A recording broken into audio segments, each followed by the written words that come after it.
कृष्णा, कैसे हैं आप लोग फ्रेंड्स। आज की चर्चा जो होने वाली है वो आपके लग्जरी के स्वामी, धन के स्वामी, ऐश्वर्य के स्वामी और आकर्षण के स्वामी के बारे में हम करने वाले हैं। तो देखिए, क्योंकि शुक्र देव इस समय पर आपके तृतीय भाव से गोचर कर रहे हैं। तृतीय भाव में जो इनकी युति बन रही है वो राहु, सूर्य और बुध के साथ में बन रही है। आपके 29 तारीख को शनि देव भी यहाँ पर आने वाले हैं। शुक्र देव की चर्चा बहुत ही विशेष होने जा रही है, क्योंकि शुक्र देव अपना परिवर्तन करने जा रहे हैं और इस परिवर्तन के बाद आपके लिए शुक्र के प्रभाव किस तरीके से रहने वाले, इस पर पूर्णतया चर्चा होने वाली है।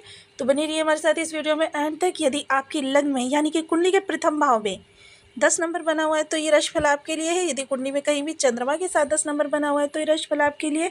कुंडली ना होने की स्थिति में आप इसी नाम राशि से भी देख सकते हैं। यदि अभी तक आपने अपने इस चैनल को सब्सक्राइब नहीं किया है तो प्लीज़ सब्सक्राइब कर लीजिए, वीडियो को लाइक कर दीजिए, चैनल को शेयर कर दीजिए। इससे होगा क्या कि हमारे आने वाले हर वीडियो की नोटिफिकेशन मिल सकेगी आपको सबसे पहले। एक प्यारा सा कमेंट करना बिल्कुल ना भूलें। कमेंट से हमें बहुत मोटिवेशन मिलता है, हौसला मिलता है और ये पता चलता है आप और क्या जानना चाहते हैं। शुक्र से सफलता का प्रथम चरण शुरू। देवता भी तरसते हैं इस योग को। मकर राशि, 26 मार्च से गोल्डन टाइम, सब कुछ वापस मिलेगा। अचानक बरसेगा धन, सोने से भरेगी तिजोरी।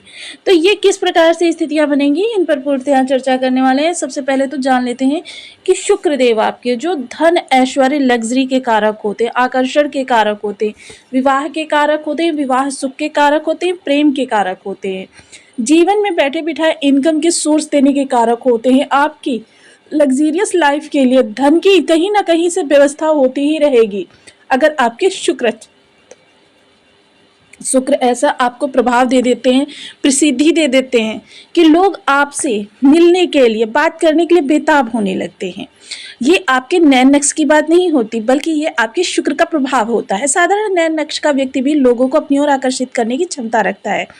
वहीं शुक्र इस समय पर क्या था, वक्री अवस्था में थे और वक्री होने के साथ साथ ये अस्त अवस्था में भी थे। जैसा कि हम सभी लोग जानते हैं, जब भी कोई ग्रह सूर्य के बहुत अधिक समीप आ जाता है, यानी उसका और सूर्य का जो डिफरेंस है 13 डिग्री का मध्याह्न रह जाता है, उस समय पर उस ग्रह को अस्त माना जाता है, यानी उसके प्रभाव जो हैं सूर्य में विलीन हो जाते हैं। जब सूर्य में विलीन हो जाते हैं तो फिर आपके लिए क्या होता है कि वो उसके प्रभाव जो होते हैं वो सूर्य के माध्यम से प्राप्त होते हैं। किंतु 26 तारीख को एक तो शुक्रदेव उदित अवस्था में आ रहे हैं, इसके साथ ही ये अपने नक्षत्र पथ परिवर्तन भी करने जा रहे हैं। देखिए, अभी तक क्या था कि वक्री अवस्था में होने के कारण ये उत्तरा भाद्रपद के द्वितीय चरण में गोचर कर रहे थे, किंतु अब चूंकि ये उदित अवस्था में आ रहे हैं तो वापस से ये तृतीय चरण में जा रहे हैं।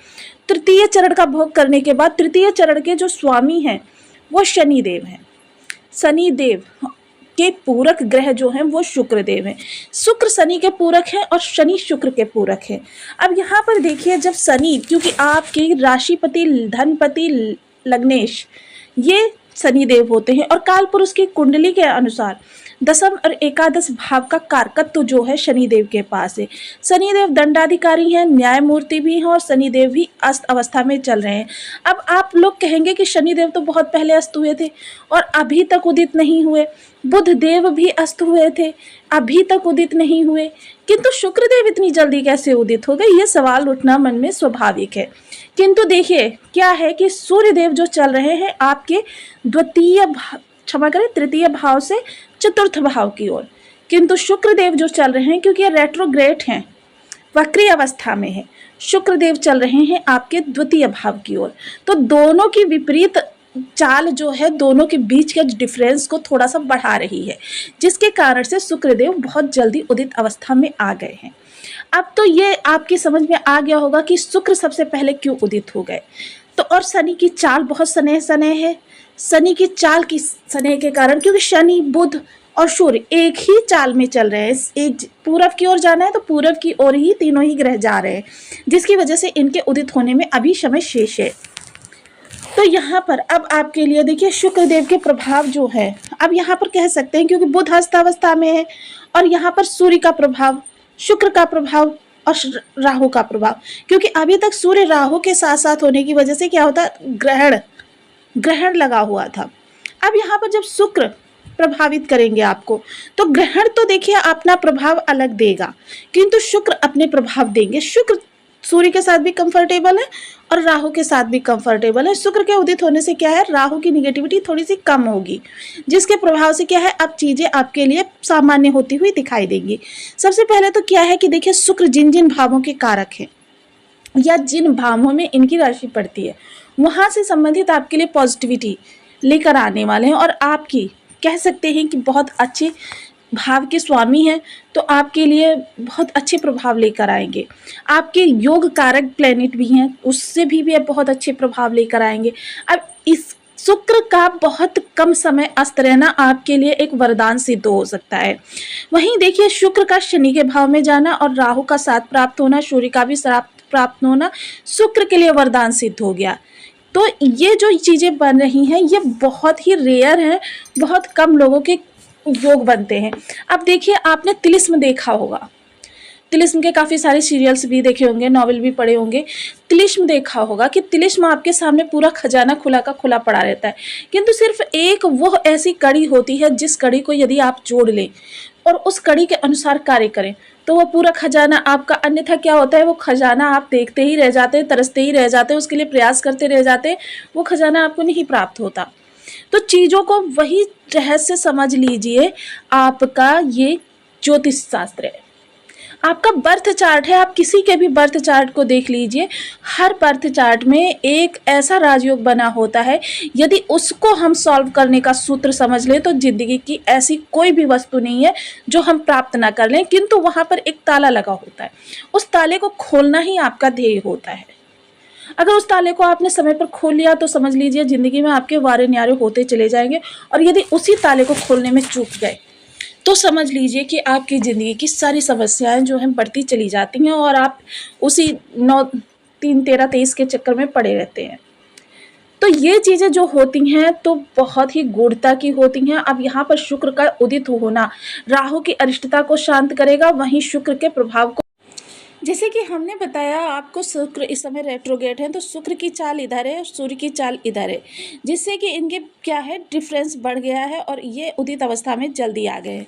किंतु अब क्या है कि देखिए शनि भी इधर ही चल रहे हैं, सूर्य भी इधर ही चल रहे हैं और बुध भी इधर ही चल रहे हैं। इन दोनों की इस सेम चाल के कारण इन दोनों ही ग्रहों का उदित समय थोड़ा सा विलंबित हो रहा है, जिसके कारण से कि चीज़ें आपके लिए थोड़ी सी अस्त व्यस्त हैं। अब सबसे बड़ी बात यह है कि शुक्र जो है शनि के सबसे योग कारक प्लेनेट है और पूरक है।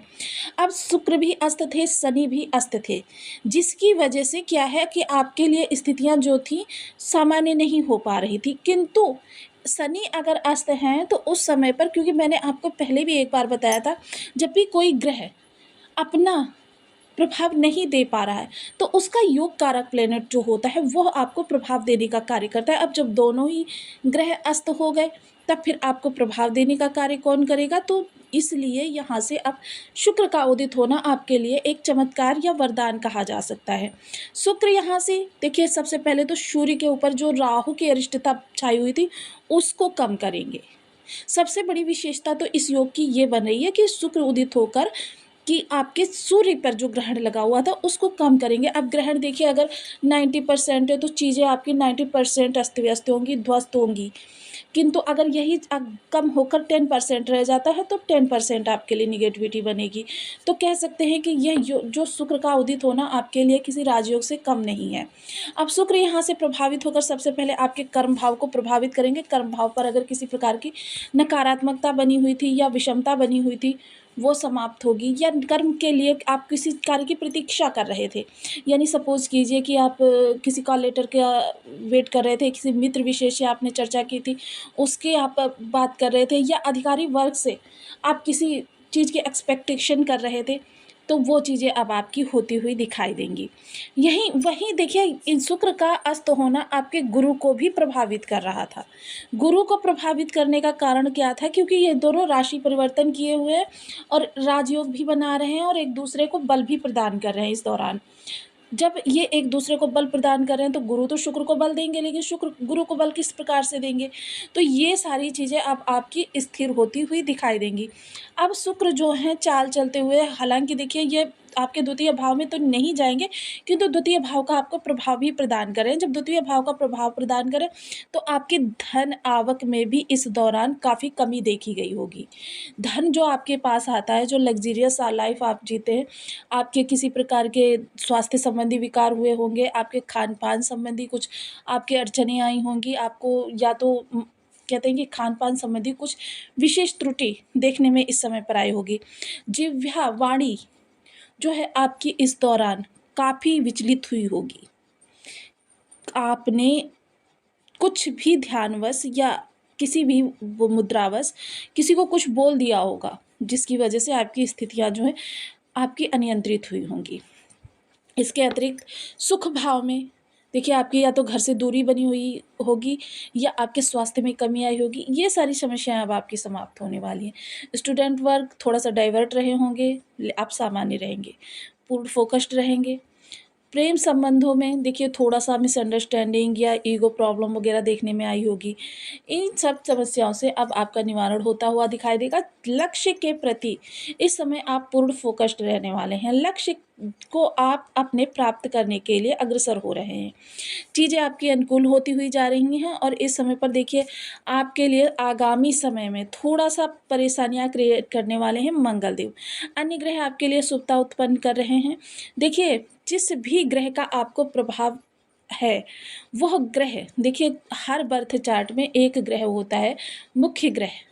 उस मुख्य ग्रह को अगर आप सही रखते हैं तो फिर आपके लिए 9-8 ग्रह अगर कोई अरिष्टता उत्पन्न करते हैं तो कोई दिक्कत की बात नहीं है। सबसे पहले तो आपके राशिपति या लग्नेश ही बहुत अच्छे अवस्था में होनी चाहिए। अगर ये एकमात्र ग्रह जो है वो आपका शुभ अवस्था में, तो फिर आपके लिए परेशानी की कोई बात नहीं होती। किंतु अगर आपको कीर्तिमान स्थापित करना है तो उसके योग कारक प्लेनेट को भी साथ में ले लीजिए। तो ये चीज़ें जो होती हैं ज्योतिषीय सूत्र की, तो सारी आपको समझने की होती हैं, जो आपके जीवन को निरंतर परिवर्तित करती रहती हैं और परिवर्तन के साथ ही आपके जीवन को दिशा भी प्रदान करती रहती हैं। अब यहाँ पर सबसे बड़ी बात है देखिए, क्योंकि आपके योग कारक प्लेनेट इस समय पर अस्त अवस्था में चल रहे हैं, तो महत्वपूर्ण निर्णय के लिए ये समय आपका अनुकूल नहीं है। बहुत ही महत्वपूर्ण निर्णय, जैसे बहुत से महत्वपूर्ण निर्णय ऐसे होते हैं कि लाइफ को लेकर लिए जाते हैं, फाइनेंस को लेकर लिए जाते हैं, प्रॉपर्टी को लेकर लिए जाते हैं, संतान संबंधी समस्याओं को लेकर लिए जाते हैं। तो इन सभी चीज़ों के लिए समय अभी आपका अनुकूल नहीं है। बाकी जो चीज़ें आपकी चल रही हैं, जैसे आप बिजनेस कर रहे हैं, जॉब कर रहे हैं, या जो रिलेशन आपके चल रहे हैं, रिलेशन सुधारने के लिए भी देखिए अभी समय आपका अनुकूल नहीं कहा जा सकता। लेकिन जो रिश्ते चल रहे हैं उन रिश्तों को आप और प्रगाढ़ कर सकते हैं और उन कार्यों को और आगे बढ़ा सकते हैं। उन कार्यों में नए सिरे से कोई शुरुआत करने के लिए समय बेस्ट नहीं है। ऐसे में अगर आपके बर्थ चार्ट में भी शुक्र की स्थिति खराब है तो फिर आपके लिए बहुत ही विषम स्थिति उत्पन्न हो सकती है। देखिए शुक्र की स्थिति को सदैव ही शुक्र रखना चाहिए। किसी भी लग्न का जातक हो, किसी भी राशि का जातक हो, शुक्र जो है ऐश्वर्य के स्वामी होते हैं। भोग विलास करने की ताकत जो है, क्षमता जो है, वो सिर्फ शुक्र के पास ही होती है। देखिए धन देने का कारकत्व जो है प्रत्येक ग्रह के पास है। हर ग्रह अपने हिसाब से आपको धन प्रदान करता है, किंतु उस धन का भोग करने की क्षमता आपको सिर्फ शुक्र प्रदान करते हैं।